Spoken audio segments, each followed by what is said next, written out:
Vamos a hablar, como les decíamos, de eso, del capital mineral de la tierra y de la geopolítica, ¿no? Y vamos a hacerlo con dos expertos, como siempre hacemos en estas sesiones.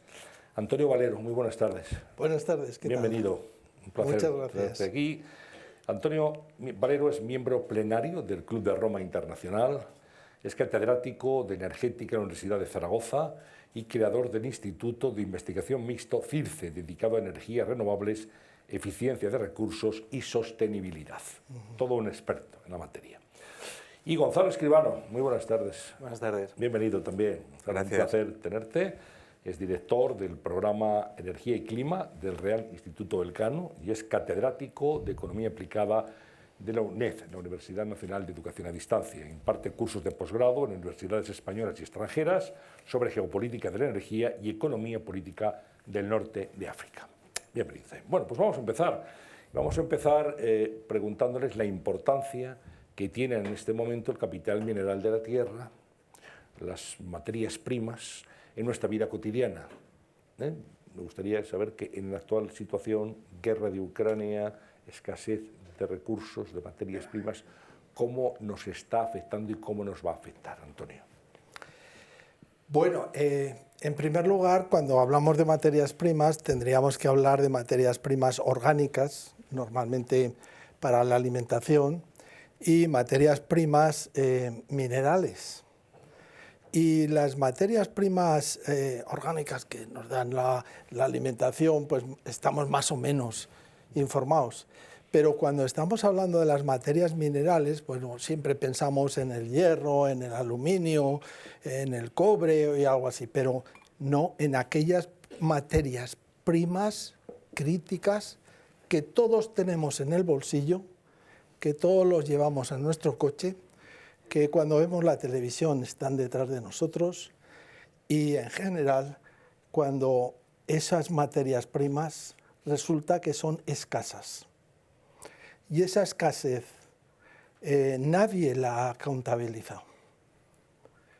Porque en principio los geólogos nos dicen, no, sí, mucho, si no hay más que nada, buscar en la tierra y lo encontraremos. Pero la realidad es que cuando uno quiere crear una mina necesita más de 10 años. Y cuando la demanda de materias primas crece muchísimo con respecto a lo que nos da la minería, el resultado es que se crean unos choques de precios enormes que nos cambian la vida. Entonces, a lo largo de la sesión, espero que vayamos entrando en detalles, porque desde luego os anticipo, nos estamos jugando el futuro. Esa, digamos, transición ecológica que nos están contando que nos va a llevar a un mundo maravilloso, sinceramente pienso que no hay tal. Entonces hablaremos luego. Muy bien. Gonzalo Escribano, ¿de la misma opinión? Bueno, en la parte final quizás no tanto, en la parte anterior sí estoy muy de acuerdo con lo que ha dicho el profesor Valero. En la última parte quizá tiendo más a diferir, pero más por una cuestión yo creo de disciplinas, porque yo soy economista y tendemos a ver las cosas de una forma más dinámica, pero para responder a la pregunta de la importancia del capital mineral en la vida cotidiana, pues un ejemplo lo tenemos hoy, toda la subida de precios que tenemos en Europa, en buena parte del mundo. Podemos hablar de materias como el gas, el petróleo, los fosfatos, muy importantes también, y evidentemente otros que se ha referido también de los alimentos el profesor Valero. Entonces, claro que influye todos los días, cada día que vamos a comprar, pues pagamos más o menos por nuestras facturas y todo repercute. Entonces, claro que es muy importante. Y quiero recordar que algunas de las crisis económicas que incluso han tenido repercusiones en nuestra forma de vida y sociales, pues han sido inducidas geopolíticamente, las crisis del petróleo, la actual crisis del gas, que podríamos llamar, pero también regionalmente, claro. Ahora hay mucha preocupación por la transición mineral y los recursos minerales y los impactos geopolíticos, pero en la República Democrática del Congo, que ha ido cambiando de nombre, mucho antes de que se empezase a hablar de las renovables y de los límites de la tierra, etcétera, pues desde el 24 pues allá ha ido muriendo gente uno detrás de otro. Podemos decir, ¿a ustedes les suena Katanga, les suena Ruanda, les suenan los nombres de Mugabe, ¿saben?, de los dos Kabila? Todo eso, ha habido cientos de miles de muertos y nos preocupa a día de hoy. Es decir, que este tema de los impactos de la minería y de un mal gobierno de estos es lo que en parte a mí me preocupa más. En lo que se refiere a que se agotan y que hay unos límites físicos de las cosas, es cierto, no, es innegable, pero también es cierto que históricamente las posiciones, no hay que trivializarlas llamándolas neomalthusianas porque son más complejas que esas, muchas veces han sido superadas de alguna forma por la tecnología. Pero también es correcto pensar que no hay que caer en el tecno-optimismo irreflexivo y que hay que reconocer pues que a lo mejor tenemos que cambiar nuestros comportamientos y nuestra forma de vida. Pues siguiendo precisamente con eso, nuestra forma de vida, ¿cuánto depende de estos materiales críticos? Es decir, ¿qué hay en nuestro día a día que está creado con esos materiales? Para saber exactamente cuánto dependemos de ellos. Bueno, ¿voy yo? Por ejemplo. Venga. Pues seguro que tú vas a responder mucho mejor, pero en fin, allá voy. Desde el punto de vista, puesto que el debate hoy es economía y ecología, yo creo que quizá la parte más importante es los minerales de transición hoy, porque no estamos hablando de defensa ni de nuevas tecnologías, que también es una parte fundamental, ¿no?, o de industria, etc. Pero hablar de las renovables es muy importante para la composición de todo tipo de tecnologías y está claro que está aumentando mucho la demanda y por primera vez este año están aumentando los costes de las renovables precisamente por el aumento del coste de los materiales, desde el silicio al aluminio, a tal. Entonces, claro que tenemos un coste importante ahí. Pero una cosa que al economista le gusta destacar de esto, cuando construimos una turbina y utilizamos un montón de materiales, esa turbina se queda ahí y no vuelve a consumir, o muy poco, otros combustibles, mientras que cuando ponemos una central de ciclo combinado, no solamente son los materiales que utilizamos en construirla, sino que cada día le tienes que echar, igual que a tu coche. No es lo mismo nuestro móvil, que lo podemos recargar, etcétera, pero la batería se queda ahí, el litio, durante mucho tiempo, y lo puedes reciclar, etcétera, que es lo que ocurre en nuestro depósito de gasolina, donde no lo podemos reciclar, emite, es decir, son realidades distintas que yo creo que no hay que abusar de las comparaciones. Antonio. Vamos a ver, una central convencional utiliza 12 veces menos materias primas críticas o materiales que una energía renovable en general. Estamos hablando de eólica, de fotovoltaica y de otras. Por ejemplo, se necesitan 4,5 toneladas de cobre para construir un aerogenerador de 1 megavatio. En estos momentos, como el número de horas que está funcionando un aerogenerador no son más que unos 2.000 horas al año, 2.000, 2.500, depende, mientras que una central convencional pues, puede tener 6.000, 7.000 horas. Necesitamos 3 aerogeneradores para dar la misma energía que la que nos daría una central de carbón. Los combustibles fósiles hay que decirles adiós. Tarde o temprano les tenemos que decir adiós porque el cambio climático lo tenemos encima. Y además es un tema muy importante. Pero simplemente pensemos en el cobre. El cobre todos lo conocemos, es muy común. No podemos hablar del neodimio, pero no voy a hablar del neodimio, a no ser de que estéis interesados. Si empezamos a poner aerogeneradores en todo el planeta, si multiplicamos eso por 3 con respecto a la energía, simplemente no hay cobre. En estos momentos estamos utilizando del orden de 21.000 toneladas de cobre. Ese cobre se utiliza esencialmente para aquí una sociedad sin aerogeneradores. Si nosotros como europeos, como desarrollados, países desarrollados como Estados Unidos, como Japón, China, etcétera, empezamos a poner energías renovables que las necesitamos, la demanda es tan enorme porque tenemos que hacer no solamente aerogeneradores, hay que poner las líneas eléctricas, hay que poner los vehículos eléctricos que necesitan también cobre. Es que también hay que poner estaciones de carga de esos vehículos eléctricos. Y hay un montón de infraestructuras que se necesitan. Por ejemplo, los chinos están diciendo que hay que conectar el mundo con, pues, por ejemplo, la ruta nueva de la seda, y que es por el mar y que es por la tierra.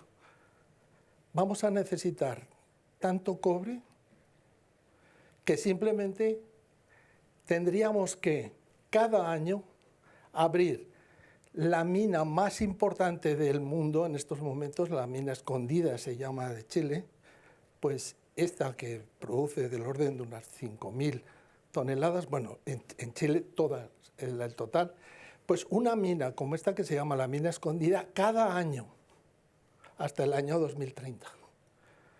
Y más allá no sabemos. Entonces, el asunto es que estamos hablando solo del cobre, no estamos hablando del neodimio, no estamos hablando del cerio, del lantano, no estamos hablando del tántalo, etcétera. Es decir, que de esos también se puede hablar de la situación que tenemos. Entonces, no es que Europa nos falte eso. No es que en Europa no tengamos que dedicarnos claramente a pasar de las energías fósiles a las energías renovables. El gran problema es a nivel global. A nivel global no hay suficientes materiales. Entonces, nosotros vamos a decir somos muy limpios y lo hacemos muy bien, pero si la demanda de combustibles fósiles baja, los países pobres dirán, yo quiero seguir utilizando vehículos con gasolina y yo quiero producir energía eléctrica con carbón, etcétera, etcétera. Entonces, las emisiones de CO2 del planeta no está claro que bajen. Y este es el gran problema que tenemos. No es que en Europa las cosas nos vayan mal. Y a todos hay que decir, adelante con las energías renovables.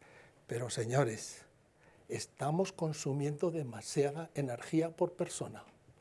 No hay energía suficiente renovable para todos los habitantes del planeta. Sí. Ayer en el ABC aparecía que ya hemos llegado a la frontera de 8.000 millones de personas en el planeta. Y estamos hablando de ¿cuánto? ¿1.000 millones? Bueno, la realidad es la que es terca a veces y es dura. Decía antes nuestro invitado, el profesor Valero, es que la transición ecológica que nos está vendiendo prácticamente no se está dando, ¿no? Y ahora le preguntaría que desarrollara esa tesis, ¿no? Lo cierto y verdad es que estamos hablando de descarbonización y Alemania está utilizando el carbón y Estados Unidos está utilizando el carbón. Y viene un invierno muy duro y hay países que dicen yo voy a quemar carbón para calentarme porque tengo derecho. Estamos queriendo cerrar centrales nucleares y sin embargo no se puede prescindir hoy de la energía nuclear. Para hacer un aerogenerador, un molinillo enorme, para entendernos, 4,5 toneladas de cobre, y no hay cobre. Es decir, ¿dónde vamos? O sea, esto es una quimera. Al final vamos a descarbonizar, es una quimera a largo plazo. Seguramente el modelo de transición ecológica que nos han vendido y en el que estamos familiarizados no es sostenible. Estoy de acuerdo.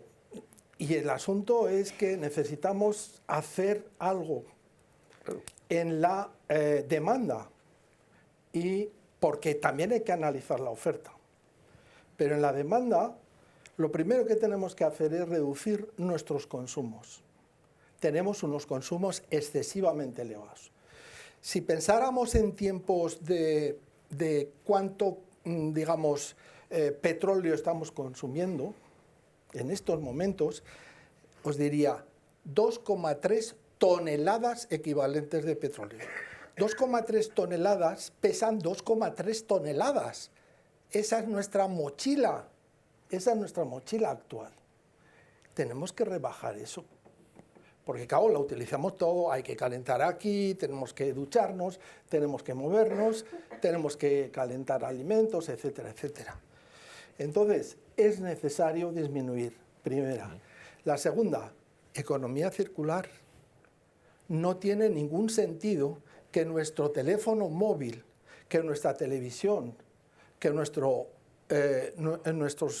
ordenadores, cada poco tiempo los tengamos que tirar. Eso es un despilfarro. Y desde un punto de vista económico, las cosas se ven de una forma de que, bueno, no tenemos problemas, esto es una cuestión de puramente transitoria y tal. Es que estamos hablando de nuestros hijos. Es que llevamos 2000 años de civilización y tenemos minerales para los 2000 años que vendrán después.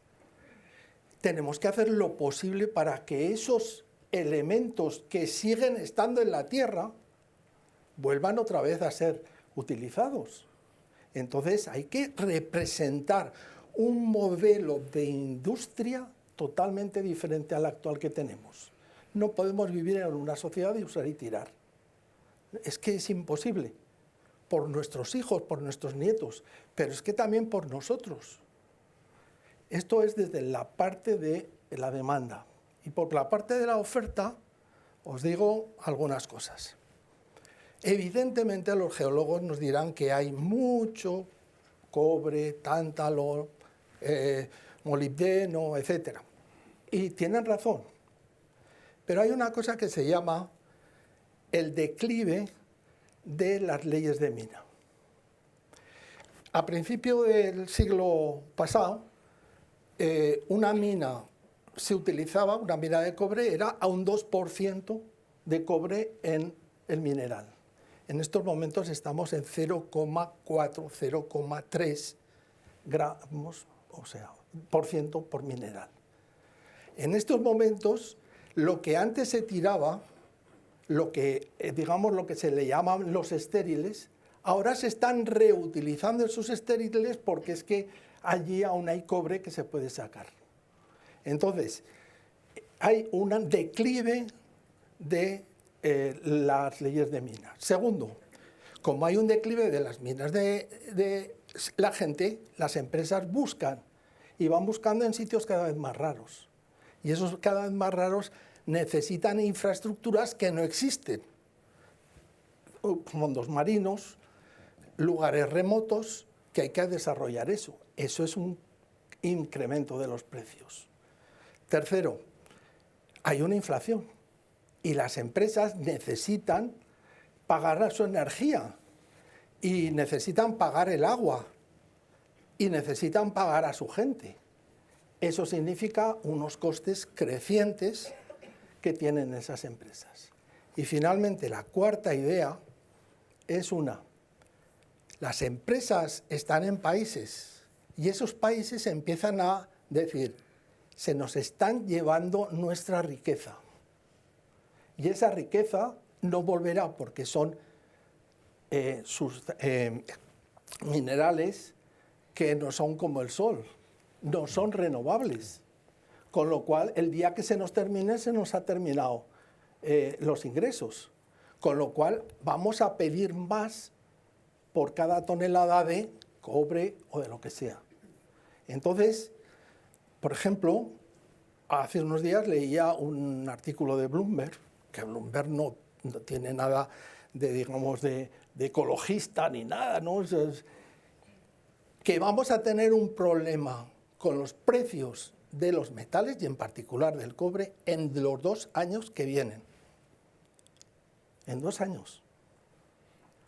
Que no estamos hablando de 20 años, no es el año 2030. Pues luego, si quiere, Antonio, hablamos luego de precios, nos tendremos una pregunta de precios, Vamos a pasar al profesor Gonzalo. Sí, hombre, vamos a ver, sobre la intensidad material. Hombre, claro, que pesa, que es más materiales, pero claro, es que lo bueno que tiene desde el punto de vista económico un molino, una turbina eólica, es que con todo lo que pesa, con toda la intensidad material que tienes, una vez que tú la pones, no tienes que rellenarla de nuevas toneladas de carbón y de gas todos los días. Y eso hay que incluirlo en la ecuación.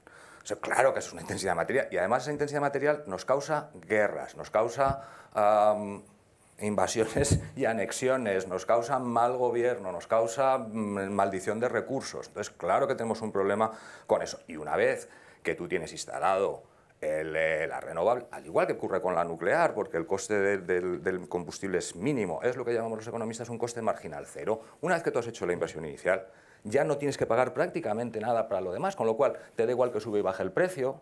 Pues, ¿qué me importa? O sea, una vez que el viento, habrá más o menos viento, eso es otra cosa que tú tienes que... Pero no tienes un problema geopolítico de que la OPEP te sube o te baja, de que Rusia te invade o te deja de invadir. Entonces, claro que te da autonomía estratégica. Luego, sobre el decrecimiento, ¿no? Que es en el fondo lo que estás planteando, aunque sin nombrarlo por su nombre.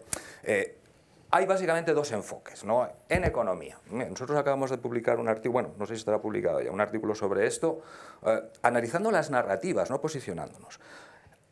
Decrecimiento. Como no tenemos suficiente, hay que decrecer. Hay otros alternativos. Suficiencia energética. Claro que podemos ahorrar, tenemos que ahorrar, claro que podemos ahorrar. Tenemos que ahorrar, evidentemente. No necesitamos gastar tanto, no necesitamos ir a Praga 3 veces al año los fines de semana, que estoy de acuerdo con eso. Suficiencia energética, es más que eficiencia, porque eficiencia es yo ahorro, pero si te lo gastas en otra cosa, no, yo ahorro, pero lo ahorro de verdad. Y ahora no solamente por una cuestión climática, sino también geopolítica, porque queremos autonomía estratégica y no darle dinero a Putin, entre otras cosas, ¿no? Ni a otros, ¿no? Entonces, claro, es que no solamente es esa cuestión. Entonces, ese elemento a mí me parece muy importante. Una vez que tú tienes instalado eso, te da una gran autonomía estratégica. Y un panel solar, la energía que necesitas para construirlo, a los 5 años ya te lo ha devuelto, con lo cual los siguientes 25 de vida útil no tienes que echarle nada, ni tienes ninguna servidumbre ni tecnológica ni geopolítica. Ahora, la cuestión de los pactos verdes, que es la propuesta, ¿no? Aquí, esto es una idea de un geopolitólogo, por cierto, Thomas Friedman es el que inventa el tema del Pacto Verde y lo propone como una idea para que Estados Unidos salga de su afasia, por así decirlo, y tenga un nuevo papel en el mundo y tenga un nuevo relato que vender, Pacto Verde. Y es un proyecto keynesiano salido del New Deal de Roosevelt de los años 20, es un proyecto muy socialdemócrata de gasto pro-crecimiento. Claro, los pactos verdes son pro-crecimiento. Tenemos la COVID. En Europa, 40% mínimo de componente climático en las inversiones de los fondos europeos. Pero es procrecimiento, claro, pues gastas más, claro, es procrecimiento. Tienes el problema de que los pactos verdes, en la medida en que proponen el crecimiento, porque quieren crear empleo, quieren, etcétera, evidentemente te llevan más demanda. Lo que tú tienes que hacer es que ese pacto verde lo tienes que complementar con convencer a los ciudadanos de que tienen que ahorrar y gastar menos. Igual que ahora estamos dando un subsidio a los combustibles fósiles, aumenta la demanda, lógicamente. Tú tienes que convencer a los ciudadanos con otras políticas, con los medios de comunicación. Oiga, ahorremos entre todos para mejorar la seguridad humana de todos. Entonces, esos elementos creo que son importantes. Y, hombre, Antonio, la economía, claro que reconoce, vamos a ver, Lord Stern, de la London School of Economics, es el que ha acuñado la frase de que el cambio climático es el mayor fallo de mercado de la historia. Y todas las medidas que se proponen desde la economía del clima, pues son muchísimas medidas, los impuestos al carbono, las ETS, los mecanismos de ajuste de frontera. La Unión Europea otra cosa no habrá hecho, pero aquí, desde el 90, hemos bajado las emisiones un 23% y ha crecido el PIB un 60%, pero esos otros países es posible que no lo puedan hacer. Ahí tenemos que trabajar. Evidentemente hay que trabajar porque con los pactos verdes no nos llega, pero el decrecimiento no es vendible políticamente, especialmente en muchos países en desarrollo. Y concluyo con una cuestión. Si queremos hacer medidas de verdaderamente gastar lo que es necesario, esas medidas de suficiencia, yo creo que es muy importante que lleguemos a un mínimo consenso en la comunidad científica y en la comunidad política, esto es más difícil, de cuál es el espacio de cosas en las que estamos todos de acuerdo y que podemos empezar a hacer desde mañana. Y estoy de acuerdo, ahorrar es una de ellas. Clara.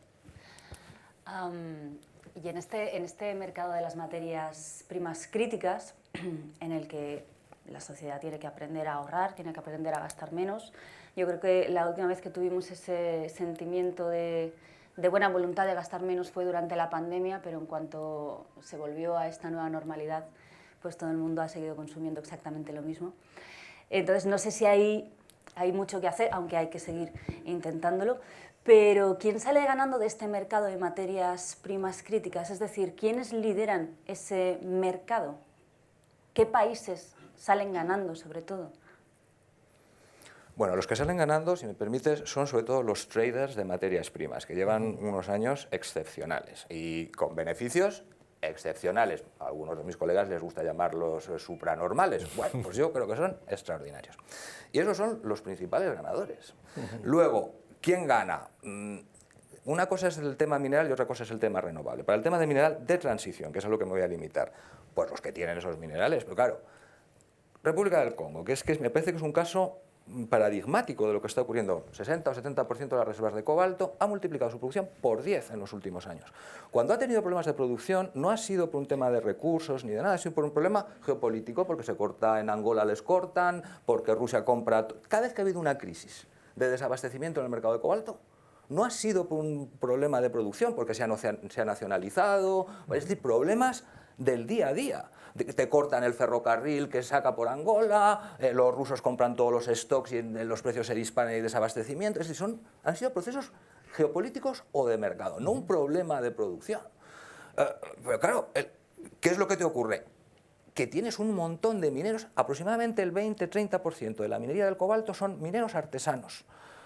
¿Ganan o no ganan? Hombre, ganan porque hacen su vida de eso, pero claro, hay que tener mucho problema porque los niños trabajan sin protección, porque tal. ¿Cómo gobernamos aquello para balancear? Porque claro, la política es el arte de lo posible, entre que esos niños tengan un trabajo, puedan vivir, el país se desarrolle, crezca el PIB, haya oportunidades para todos, con que sea sostenible socialmente, que se respeten los derechos humanos, etc. Ese equilibrio, ese afinar de la política es lo que verdaderamente yo creo que tenemos que poner en marcha para que los ganadores no sean los de siempre y que eso se filtre a aquellos que sí que necesitan crecer, porque tienen, en el Congo, está en los países más pobres del mundo y tienen las reservas mayores del mundo. Entonces, habrá que poner los medios de gobernanza, algo tan sencillo como construir, yo no estoy diciendo nada raro, construir un ferrocarril operativo para que el cobalto se pueda evacuar fácil y económicamente, sería una cosa, algo tan sencillo, claro, luego tienes que pasar por una zona geopolíticamente complicada, ¿no? Pero por eso te quiero decir que ganadores serán aquellos que tengan el recurso, lo puedan monetizar y rentabilizar y puedan filtrarlo a las poblaciones. Y si no cambiamos el sistema de gobernanza y replicamos los mismos problemas que hemos tenido con el gas y el petróleo, pues al final tendremos pues, los 5.000 miembros de la familia real saudí, tendremos la camarilla de 50 argelina y tendremos los 4 jeques de Qatar. Y esos serán los beneficiados. En cualquier caso, sin gobernanza, no tenemos posibilidad de que eso beneficie al conjunto de los ciudadanos. Y luego podemos decir, ¿y nosotros salimos ganando o perdiendo? Bueno, pues eso me preocupa menos que lo que pueda pasar con aquellos ciudadanos que tienen todos esos recursos y que llevan sin beneficiarse de ellos, salvo en aquellos países que tienen democracias, desde hace, bueno, desde siempre. Hay una cosa cuando trabajamos, digamos, los que nos dedicamos a la física, a la termodinámica, a la ingeniería, frente a los que os dedicáis a la economía. Nadie es perfecto. Menos mal. La cuestión es, parece que estemos enfrentados en el sentido de mensajes. No. Yo la cuestión la planteo en el espacio de tiempo que estamos pensando. Porque la economía, la empresa, pues tiene un corto plazo. Y ese corto plazo, evidentemente, lo que has dicho me parece absolutamente, lo firmo. Estoy absolutamente de acuerdo en esto. Y ya lo he comentado. Hay muchos países que están vendiendo por nada sus materias primas. No hay derecho. Es que nuestro teléfono móvil está teñido de sangre. Y esto es así. a pesar de que no nos lo dicen. Hombre, pero ¿por qué? ¿Por qué? Eso no son minerales de sangre, eso es otro concepto distinto. Bueno, el coltán, es decir, columbita y tantalita, el tántalo, es un elemento que es necesario para todas las placas electrónicas que hay en el mundo. Bien, no entro en eso. Lo que quiero decir es que esa, digamos, disquisición entre la economía y, digamos, la física, no hay contradicción, sino hay una visión temporal de las cosas. No puede ser que todos los años, todas las décadas, crezca la demanda de cobalto un 10%. Mirad, el dinero se hace dándole a una manivela. Los kilovatios hora son eternos. La energía ni se crea ni se destruye. Entonces, estamos degradando este planeta. El capital mineral del planeta está bajando. Nosotros hemos evaluado que más o menos es entre un 2,8 y un 2,9% de ese capital mineral que se está perdiendo al año. Y digo perdiendo porque no hay economía circular y porque estamos utilizándolo de usar y tirar. Entonces, ¿qué es un 2,9% al año? Parece que nada. O sea, si este año es 100, al año que viene será 102,9. Al año siguiente, bueno, el 2,9 de 102,9 al año siguiente. Pues bien, en una generación habremos consumido tanto como toda la historia de la humanidad. Y en segundo lugar, si hoy pedimos 100, en una generación estaremos pidiéndole al planeta 200 en una generación. Y esto no es economía, esto es matemáticas. Entonces tenemos que bajar nuestra demanda. Tenemos que saber lo que tenemos. Tenemos que decir, vamos a cambiar de manera de utilizar los teléfonos móviles, los vehículos, todo. Y vamos a reflexionar acerca de lo que es el ahorro de energía. Mirad, antes decía 2,3 toneladas equivalentes de petróleo, un europeo medio. Un americano medio tiene el doble de consumo. Y un hindú, 0,6. ¿Eso qué significa? 1.400 millones de individuos que en promedio están gastando pues prácticamente 5 veces menos que los europeos y quieren ser como los europeos. Y los chinos quieren ser como los europeos. No digo como los americanos, sino como los europeos. Entonces, tienen derecho, son tan inteligentes o más que nosotros. Por tanto, tienen ese derecho. Y África y Latinoamérica van a pedir más. Y entonces eso es física. Ya no es inversiones y tal y cual, que también. Y la cuestión es, o bajamos nuestras demandas, o simplemente vamos a encontrarnos conflictos continuamente. Y esto no va a pasar, insisto, no va a pasar a partir del 2050. Es que nuestros hijos, mis alumnos, en el año 2008 más o menos tenían 8 años, ni se enteraban. Pero desde el 2008 hasta hoy no hemos pasado más que 3 problemas. La crisis financiera, la pandemia y la guerra de Ucrania. Nos queda el cambio climático y nos queda el problema de las materias primas. Nos queda aún. Sí, yo quería hablar de geopolítica. Estamos hablando de ese capital mineral, inorgánico, tierras raras, cobre, litio, cobalto, manganeso, níquel, grafito, en fin, muchos más, repartidos en el planeta por China, Chile, Australia, República Democrática del Congo. Es decir, un planteamiento muy desigual. Hay países que no tienen nada y otros que sí tienen yacimientos importantes, ¿no? El control de esos yacimientos entendemos que es una cuestión estratégica, absolutamente estratégica, y esta va a ser una de las batallas, incluso físicas, que vamos a vivir en los próximos años. Así es. Así es. Siempre estamos hablando de Rusia, que si nos dan el tema del trigo o el gas o el petróleo. Y tienen la mina más importante del mundo de níquel, que además, como su elemento, digamos, acompañante, companion mineral que se llama, tienen cobalto, pero tienen paladio y tienen platino. El paladio es fundamental para nuestros catalizadores de los coches. Entonces, eso no nos damos cuenta, pero ha subido el precio del níquel y de otros. Pero es que hay otro tema. ¿Sabéis cuál es el país que más producción de fosfatos y, por tanto, de fertilizantes de fósforo existe en el planeta? Marruecos, el Sáhara Occidental, junto con Kazajstán. Entonces, ¿verdad que nos vamos a llevar bien con Marruecos? En Francia, el afnio y el indio. El indio no es hacer el indio. Nuestro teléfono móvil hacemos este pequeño cosita como hacer así.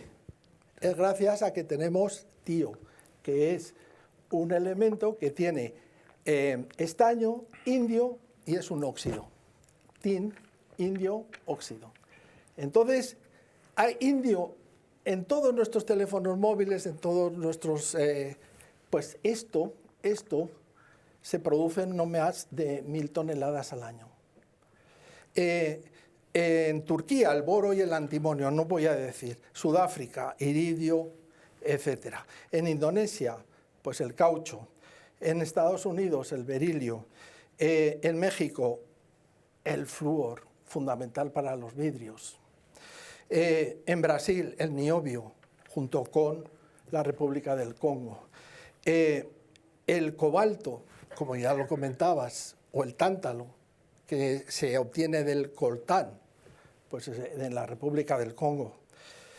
En Chile, no lo olvidéis, el cobre. El cobre. Porque es que hablando de esto, pues mira, podemos hablar de las tierras raras. No he hablado de las tierras raras, porque curiosamente las tierras raras no son raras. Son difíciles de separar. Y por eso los primeros que trabajaron en tierras raras decían, esto es muy raro, separar el lantano del olmio. Y entonces, o del gadolinio. Sí, es muy complicado, pero no son raras, se pueden encontrar en todos los sitios. Son incluso más frecuentes que el cobre, curiosamente. Profesor Escribano. Sí, yo sobre la cuestión geopolítica. Vamos a ver. Y en general, ¿no? Pues, cuando nosotros pasamos de un régimen como el fósil a un régimen renovable, no solamente hay que ver cuáles son los problemas que afronta el nuevo, sino cuáles son los problemas que dejamos. Entonces, cuando lo que dice la literatura sobre geopolítica de las transiciones energéticas sostenibles, lo que viene a decir es que la geopolítica de las renovables en general es bastante más benigna y amable que la de los combustibles fósiles, porque todos estos países que tú has citado, que pueden parecer más o menos problemáticos, pues claro, yo creo que no es necesario que citemos a los que producen gas y petróleo, ¿no? Y por cierto también combustible nuclear. Y también, por cierto, reactores nucleares, los producen quienes lo producen. Luego, con respecto al tema del Sáhara, ¿no? que tú mencionas, es que claro, ahí yo creo que, vamos a ver, no es correcto decir que el mayor número de reservas de fosfatos del mundo y tal, que están en el Sáhara, que el Sáhara explica, que los fosfatos del Sáhara explican todo el problema del Sáhara. Yo, a mi juicio, no es correcto. En la literatura sobre geopolítica no se interpreta así. De hecho, las mayores minas, las más productivas y las que tienen mejores infraestructuras de fosfatos de Marruecos no están en el Sáhara. La mina de Bucra apenas representa un 10% de la producción de fosfatos de Marruecos.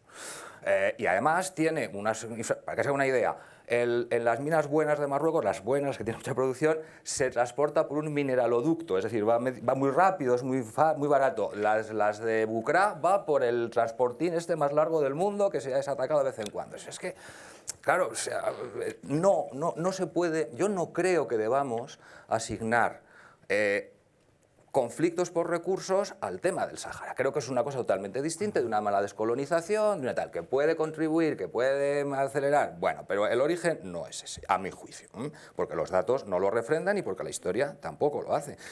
En general, la geopolítica es que depende muchísimo de cada uno de los materiales de que estemos hablando. El que la Unión Europea clasifica como supercrítico es el cobalto. Ese es el supercrítico, por una cuestión geopolítica, porque el 70% está concentrado en un único país. Pero el problema, ¿cuál es? ¿Cómo lo solucionamos? Bueno, pues ¿cómo se soluciona eso? Por supuesto que en el largo plazo, de verdad, que los economistas estamos preocupados en el largo plazo, que ¿por qué crees que tenemos todos los modelos de que para el 2050 tenemos que ser neutrales en carbono? Que no los hacemos por quedar bien, que los hacemos para ver cómo se puede llegar a eso y qué políticas se pueden aplicar. Lo haremos bien, lo haremos mal, pero es lo que tenemos, porque hay que al final... Todas estas cosas, si no se formulan políticas públicas que te permiten alcanzar esos objetivos, no sirven para nada.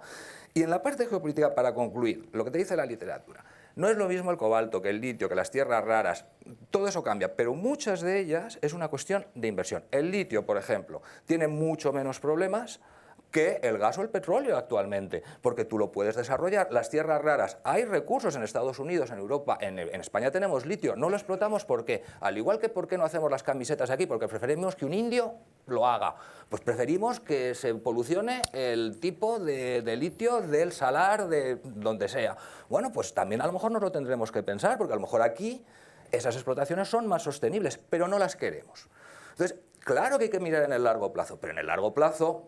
Lo que sí decimos los economistas es que tenemos un enfoque dinámico, es decir, hay nuevos materiales, hay evolución tecnológica, el grafeno puede sustituir al litio, o no, yo no lo sé. ¿Estamos seguros de que los teléfonos móviles... ¿Estamos seguros de que habrá teléfonos móviles dentro de 20 años? ¿Estamos seguros de que funcionarán con cobalto? ¿Estamos seguros? Es que, si me permiten terminar con una gracieta, es que, miren, los tiempos adelantan que es una barbaridad, ¿no? Sí. Bueno, y seguro solo hay dos cosas, ¿no? Que es la muerte y los impuestos. Lo demás ya es más complicado. Lara tiene preguntas del público, preguntas que han dejado en nuestra dirección de internet y vamos a darles paso. Tenemos preguntas, sí. Claudio González pregunta, leo la pregunta literalmente.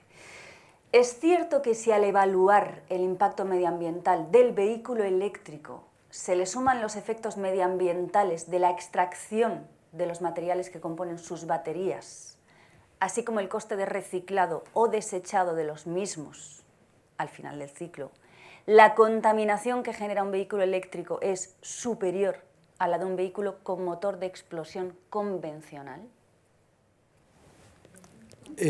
Una fácil. Al de sistemas energéticos. Depende de lo que va a ocurrir en los próximos años. Claro, pero es que la Sí. pregunta, claro, pone en duda la sostenibilidad Sí. del vehículo eléctrico, nada menos. Voy a explicar en detalle. Nosotros hemos hecho una tesis doctoral sobre vehículos con una empresa. 55 elementos químicos tiene un vehículo eléctrico. 55. Claro, hay cantidades de gramos, ya hay toneladas de acero, de aluminio y así sucesivamente. ¿Qué es lo que ocurre? Que cada una de ellas viene de una determinada mina, que no sabemos de dónde, y por tanto no sabemos ni la cantidad de agua, ni el efecto que tiene sobre la gente, ni la cantidad de, digamos, ecosistemas que han sido destruidos, y como mucho tenemos las emisiones de CO2 que se producen por kilo de materia prima que se consume. Entonces, es una cuenta muy difícil de hacer, pero es una cuenta que hay que planteársela. Porque sea la que sea, si es equilibrado o no, etcétera, como tú decías, y es verdad que el vehículo eléctrico no va a consumir gasolina, con lo cual eso ya es interesante. Pero el asunto es que ¿qué podemos hacer cuando el vehículo se achatarra? Cuando nuestro querido amo a mi coche como a mí mismo, es que me gusta mi coche, pero es que ya se ha hecho viejo y entonces lo tengo que dejar a la chatarra, ¿no? Y ese coche tiene muchos elementos que son perfectamente reutilizables. Pongamos por caso, por ejemplo, los vidrios. Los vidrios no solamente es vidrio, tienen fósforo, tienen cerio para que esté claro, tienen lantano, etc. Entonces, y esos vidrios que son carísimos porque además tienen una forma que no se rompen y que tienen plomo, etc., los achatarramos fuera. ¿Tiene sentido eso? Nosotros hemos hablado con las compañías de vehículos. No está bien decir el nombre, pero quiero decir que es una multinacional. Y hace pocos días hicimos una conferencia internacional con una multinacional de la producción de vehículos, en las cuales una de ellas está en España. Y les decíamos, es que 400.000 vehículos en una factoría es lo que ensambláis al año. Y no sois capaces de desensamblar ni uno solo. Hay que desensamblar, hay que diseñar para desensamblar. Y cuando se diseña para desensamblar, aquellas cosas que funcionan, hay que reutilizarlas. Entonces hay que ir a una economía de los servicios, que el coche no lo compres tú, porque no sabes qué hacer cuando se termina. Que nos lo vendan el uso y que se comprometa la compañía que cuando deja de ser utilizable, desensamblen y aquello que está bien y lo garanticen que esté bien, entre otra vez. Mirad, nosotros los seres vivos somos capaces de crear seres vivos. Los equipos que nosotros creamos son incapaces de crear sus hijos equipos. No sé si el profesor Escribano quiere decir algo más acerca de esto. Bueno, la literatura económica, eso se pregunta mucho. ¿Tendremos, los alemanes, tendremos suficientes minerales para el Energiewende? ¿Tendremos suficientes para el coche eléctrico en Tesla? Eso se ha preguntado bastante. Hay, de hecho, lo que llamas en la literatura metaanálisis, un análisis de los análisis que se han hecho, ¿no? Y la verdad es que la respuesta corta es no lo sabemos, como ha dicho el profesor, que es una respuesta muy honesta. Pero se tiende a pensar que en un análisis coste-beneficio comparado con el régimen anterior, digamos que un poquito mejor estaríamos. Pero estoy totalmente de acuerdo, con el tema del ecodiseño, es fundamental. Pero hay una cosa que aquí yo creo que es lo más importante, y lo mencionabas tú antes, y por no extenderme no quería, el comportamiento de los ciudadanos. O sea, la parte clave, que yo creo que está implícito en lo que tú dices, es cómo llegamos al comportamiento de los ciudadanos. Porque está claro que tenemos que cambiar el comportamiento, está claro que solamente con las políticas de arriba abajo no nos llega. Tenemos que poner más de nuestra parte, pero es costoso, nos cuesta. ¿Qué piensan los ciudadanos? Nosotros en el instituto hacemos encuestas sobre qué piensan los ciudadanos sobre el cambio climático.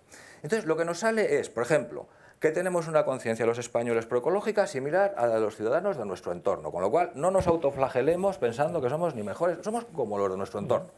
Segundo, que la gente sí recicla, que la gente sí quiere ahorrar energía, que la gente tiene propensión a tener un comportamiento proecológico.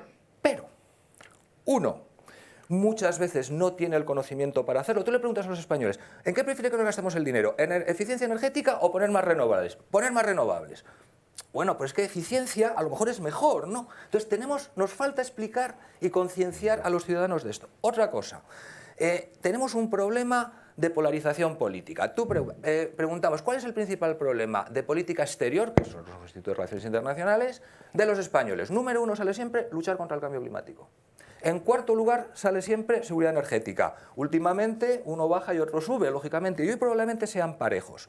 Pero cuando tú miras por ideología, izquierda y centro su prioridad es cambio climático y derecha es seguridad energética, cuando en el fondo es lo mismo. ¿Qué quiere eso decir? Que cuando nosotros queremos influir en el comportamiento de los ciudadanos, y esto nos lo dice la economía del comportamiento, tienen, voy a intentar ser intuitivo en la explicación, tienen comportamientos que dependen de sus propias preferencias endógenas. tú mandas, en Estados Unidos, se mandó a 40.000 usuarios, oiga, esto es lo que gastan los otros de electricidad y tal, una medida que se quiere adoptar aquí, para intentar ahorrar. ¿Qué pasó? En los distritos de mayoría demócrata la gente ahorró. En los distritos de mayoría republicana la gente, por aversión al control, gastó más. Por eso, a cada uno, a cada segmento, hay que mandarle el mensaje que sea eficiente. Porque si el ciudadano considera que su comportamiento proecológico, lo que reciclo se mezcla, el que yo ahorro, mi vecino no lo hace, cuando yo intento coger el servicio público, resulta que los servicios públicos, el gobierno no me responde.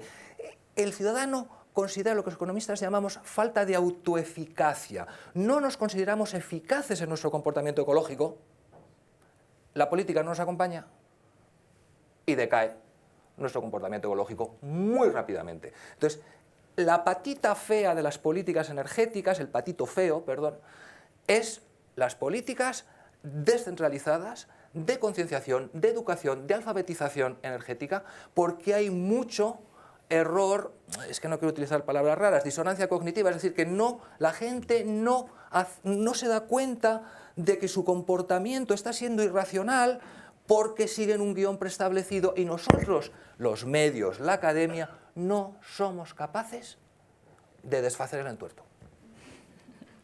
Más preguntas, Lara. Más preguntas. Pregunta de estas materias primas críticas, de estos minerales, ¿cuáles son los más sostenibles? ¿En cuáles se respetan más los derechos humanos en el proceso de extracción? Y, por tanto, ¿cuáles se deberían usar más? Es una pregunta un poco... vamos a ver, la energía la podemos obtener de muchas fuentes, pero el fósforo a una planta no le puede dar hierro porque no tiene fósforo. A las plantas hay que darle fosfatos, igual que nitrógeno. Entonces, cada elemento químico tiene una función. Y en un teléfono móvil tenemos 30 y tantos elementos químicos. En una televisión prácticamente lo mismo. En un vehículo 55, etc. Entonces, no hay uno que sea más verde y otra que sea menos verde y tal, porque vienen de todos los países que antes he citado. Entonces, ¿qué es lo que, digamos, es más o menos verde? Bueno, pues en primer lugar, en un país desarrollado, pues lógicamente tiene unas condiciones de extracción que limitan el agua, que tienen cuidado con los ecosistemas, con la gente que vive, con la energía, etc. Entonces, yo respondería, comprarles a esos, que lo hacen mejor.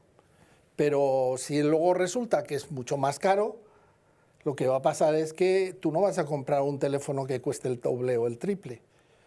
Y esto es lo que ocurre, que digamos la extracción de minerales tiene incluso un problema a nivel internacional que le llaman el extractivismo, en la cual pues, las compañías multinacionales, de las que antes se ha hablado sin poner el nombre, pues esas compañías multinacionales saben jugar incluso con la corrupción. Y hay libros sobre este tema. Uno reciente, como El mundo está en venta, recomendaría leerlo. Sí. Porque verdaderamente es increíble lo que está ocurriendo en el planeta con el tema de los minerales. Vamos con más preguntas, profesor Escribano. ¿Quería añadir algo a esto? Sí, me gustaría. Javier Blas, que es el autor, le recomiendo el libro, también está en español, lo tuvimos en el instituto hace poco y muy interesante todo el papel de los traders, etcétera. Esos son los grandes ganadores, ¿no? Sí, sí. Como se decía antes, ¿no? Siempre hay que ganar, ¿no? Siempre. Bueno, pero las empresas públicas chinas, por ejemplo, tampoco lo están haciendo mal. Entonces, es decir, totalmente de acuerdo con lo que ha dicho el profesor Valero. O sea, depende de cuál es el mineral, ¿no? Pues cada uno tiene lo suyo. Pues claro, pues el litio tiene lo suyo, que unas son minas abiertas, otras son cerradas, otras tienen más deterioro ambiental, una es con, ¿cómo se dice? Brine, salmueras, otras sin. Es decir, que cada cosa tiene lo suyo. Pero en general, una regularidad que hay, esto va a escandalizar a muchos. Las empresas privadas occidentales suelen tener estándares mejores que las públicas chinas o indias o locales. Las empresas occidentales han hecho grandes desmanes en todo el mundo, pero cada vez les cuesta más. Pero, por ejemplo, nos vamos a Venezuela, grandes desmanes, las nuestras también, pero incomparables con las que han hecho las empresas públicas locales, ojo, y lo mal que estamos haciendo con los minerales de transición, las occidentales, de acuerdo, pero en el Congo todas las empresas occidentales se han ido porque no se fían y porque tienen miedo de tener cobalto contaminado. Y eso es uno de los motivos por los cuales China está concentrando todo el refino, la producción, etcétera, ¿no? Pero, ¿cómo solucionamos esto? Nosotros publicamos un artículo en el que veíamos que Europa importa más gas y petróleo de aquellos países que tienen peor gobernanza. Estamos haciendo lo mismo con los minerales de transición. Mejora, la cosa mejora un poquito por distribución y sobre todo, ¿por qué? Porque muchas veces estamos hablando de países como Australia, que te mejoran mucho. Chile, bueno, podemos tener problemas ambientales, pero no es Kuwait, no es Irak, no es Irán. Congo es un problema, claro que sí, pero no es Rusia, que tiene una capacidad. Es decir, los problemas, se considera normalmente que los problemas son medianamente manejables, sobre todo si aplicamos estándares de gobernanza. Hay una cosa que se llama Iniciativa por la Transparencia de las Industrias Extractivas, que están todos los que tienen que estar allí, donde se intenta poner mecanismos para que las empresas no haya corrupción, se respeten los derechos humanos, bueno, no avanzan lo suficiente. Vale, en la Unión Europea tenemos medidas por encima de 100.000 euros, tenemos que declarar lo que estamos haciendo para evitar toda esta serie de problemas. Sigamos mejorando, aplicámoslos a los minerales de transición, creemos stocks estratégicos, ayudamos con las infraestructuras, es decir, hay muchas medidas que yo creo que podríamos aplicar. Pero, ojo, porque no somos precisamente las empresas occidentales las peores. Y precisamente el hecho de que algunos minerales estén muy controlados por empresas occidentales y privadas es lo que en muchos casos genera más tranquilidad en los analistas estratégicos, no necesariamente en los otros. Pero cuando tú vas a los análisis estratégicos, lo que preocupa es el Congo porque está China. Te preocupa menos Chile porque tienes otro tipo de interlocución.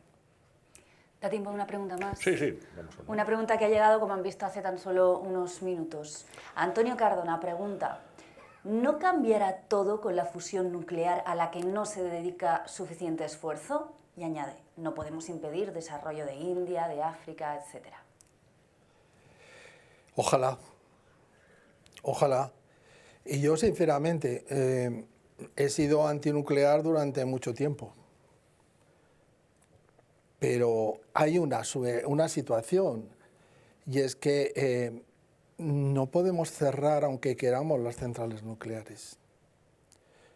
Si cerramos las minas de carbón, si el gas natural resulta que no, que estamos dependiendo de países inestables, y el hidrógeno, que se llama la alternativa, necesita 4 unidades de energía eléctrica por cada unidad de energía que nos da el hidrógeno. 4:1. No tiene sentido. Entonces, la idea de investigar es fundamental, no solamente en el tema de la fusión y de la fisión, sino en el tema de las baterías. No se ha terminado la investigación. El almacenar energía es fundamental y utilizar, en vez del litio-sodio y en vez de el cobalto-zinc, y así sucesivamente, se pueden. Claro, es menos estables, más volumen, etcétera. Pero es que hay que investigar. La ciencia es la que nos salvará. Y ojo, no nos salvará así pensando que va a ser todo. No, es que tenemos que equilibrar el planeta. Tenemos que hacer lo posible para que la gente viva bien. Es que coger a un niño indio o un niño de Gambia o un niño latinoamericano, tenerlo en casa, vuestro hijo, y os daréis cuenta de que la diferencia de mentalidad no existe. Es un problema más, y ni de genética, es un problema más de costumbres y de modos de desarrollarse. Somos todos iguales. El cerebro humano es el recurso más importante que tenemos en este planeta y lo tenemos que utilizar precisamente para gestionar bien nuestros recursos minerales, para gestionar bien el equilibrio entre personas y plantear una situación que no nos tiene que resolver el planeta 25 años, tiene que resolverse el planeta 2000 años. Entonces, somos los culpables de que nuestras generaciones futuras no vivan bien. Y esto tenemos que tener una responsabilidad. Entonces, viva la investigación en nuclear, cualquiera que sea, y viva la investigación en la sustitución de materias primas críticas por materias menos críticas. Y viva la economía circular. Y además de todo eso, viva la ética de que tenemos que reducir. Porque el ahorro de energía, si nosotros pensamos en un 20% no es nada. Tenemos que pensar a la mitad de lo que estamos consumiendo para llegar a esto, a pesar de que necesitamos investigación. En mi opinión todo es necesario, todo es necesario. Profesor Escribano, ¿algo que...? Bueno, yo creo que has empezado por la fusión nuclear, pero has terminado porque lo que necesitamos es una fusión cultural. Yo estoy de acuerdo con ambas cosas, ¿no?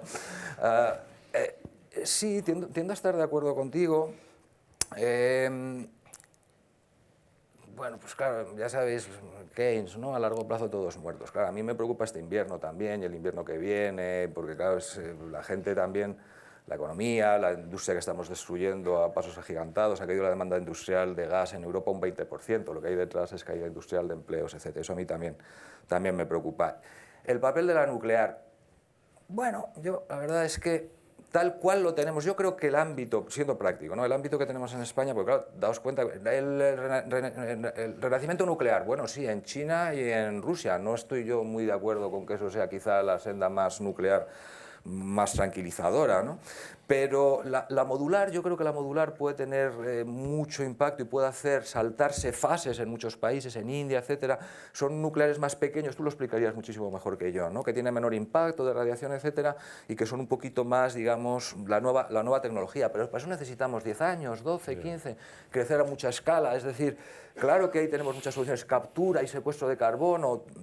Yo estoy de acuerdo, ¿no? con lo que ha dicho el profesor Valero. No hay bala de plata. Todo suma y, sobre todo, lo que más suma es lo que restamos de consumo, ¿no? Está claro. Bueno, terminamos aquí.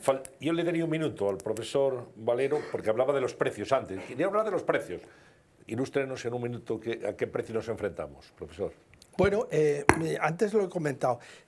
En un año, la diferencia entre la oferta y la demanda, sí, ha habido más demanda que oferta. 2% en cobre. Sube el precio un 25%. Si seguimos en esa demanda creciente de cobre, en la cual van a faltar prácticamente el 50% de lo que hoy se extrae, va a faltar, entonces, ¿qué es lo que va a pasar?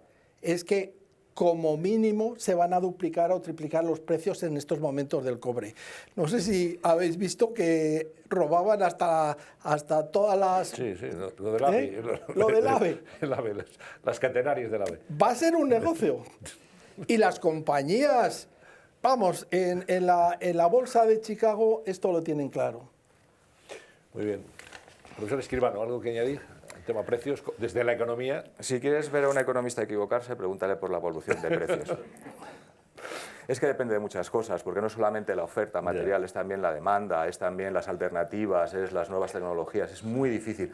Hay previsiones de precios a largo plazo para todas estas materias, los futuros indican subidas, pero también se indican grandes subidas a principios de este año y luego bajaron. Entonces, todo depende un poco. Si luego tenemos una gran crisis, una gran recesión, pues todo esto te baja. Sí, en principio sí que hay un problema de precios, pero también hay otro problema que es muy importante, y es que para muchas de estas materias no hay mercados. Perdón, una cosa. Hace unos años me invitó unos colegas noruegos de darles una charla sobre esto. Y me vienen dos estudiantes alemanes y me dicen, ¿y usted en qué invertiría? Y yo les dije, invertir en materias primas críticas. No sé si me hicieron un caso o no, pero si yo me hubiera hecho caso a mí mismo, ahora sería rico. Bueno, Pues yo creo que después de todo lo que hemos escuchado, Lara, nos vamos más tranquilos a casa, ¿verdad? Sí, nos vamos tranquilos. Si alguien quiere invertir, pues ya sabe. Ya, que no sean criptomonedas. Bueno, profesor Antonio Valero, muchísimas gracias. Un placer. Igualmente para por mí. haber aprendido de sus explicaciones. Gonzalo Escribano, profesor catedrático también de Economía Aplicada, muchas gracias. Han sido dos visiones, yo creo, Lara, ¿verdad? Muy complementarias, Muy complementarias, desde la física y desde la economía. E igualmente enriquecedoras. Muy Muchísimas bien. gracias, de verdad.